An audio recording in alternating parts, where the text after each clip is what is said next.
اور ہم ہی نے تم کو ابتدا میں مٹی سے پیدا کیا، پھر تمہاری شکل و صورت بنائی، پھر فرشتوں کو حکم دیا کہ آدم کے آگے سجدہ کرو، تو سب نے سجدہ کیا لیکن ابلیس کہ وہ سجدہ کرنے والوں میں شامل نہ ہوا۔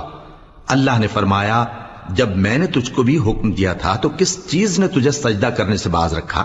اس نے کہا کہ میں اس سے افضل ہوں، مجھے تو نے آگ سے پیدا کیا ہے اور اسے مٹی سے بنایا ہے۔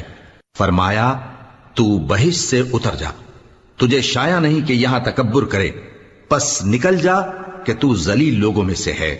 اس نے کہا کہ مجھے اس دن تک مہلت عطا فرما جس دن لوگ قبروں سے اٹھائے جائیں گے۔ فرمایا اچھا، تجھ کو مہلت دی جاتی ہے۔ بولا کہ مجھے تو نے گمراہ کیا ہی ہے، میں بھی تیرے سیدھے رستے پر ان کو گمراہ کرنے کے لیے بیٹھوں گا، پھر ان کے آگے سے اور پیچھے سے اور دائیں سے اور بائیں سے غرض ہر طرف سے آؤں گا، اور تم جہاں سے نکلو نماز میں اپنا منہ مسجد حرام کی طرف کر لیا کرو، بے شبہ یہ تمہارے پروردگار کی طرف سے حق ہے، اور تم لوگ جو کچھ کرتے ہو اللہ اس سے بے خبر نہیں۔ اور تم جہاں سے نکلو مسجد حرام کی طرف منہ کر کے نماز پڑھا کرو، اور مسلمانوں تم جہاں ہوا کرو اسی مسجد کی طرف رخ کیا کرو۔ یہ تاکید اس لیے کی گئی ہے کہ لوگ تم کو کسی طرح کا الزام نہ دے سکیں، مگر ان میں سے جو ظالم ہیں وہ الزام دیں تو دیں، سو ان سے مت ڈرنا اور مجھی سے ڈرتے رہنا، اور یہ بھی مقصود ہے کہ میں تم کو اپنی تمام نعمتیں بخشوں، اور یہ بھی کہ تم راہ راست پر۔ اے پروردگار، میں نے اپنی اولاد ایک وادی میں جہاں کھیتی نہیں تیرے عزت و ادب والے گھر کے پاس لا بسائی ہے۔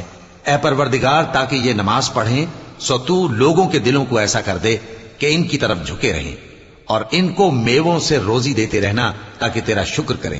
اے پروردگار، جو بات ہم چھپاتے اور جو ظاہر کرتے ہیں تو سب جانتا ہے، اور اللہ سے کوئی چیز مخفی نہیں، نہ زمین میں نہ آسمان میں۔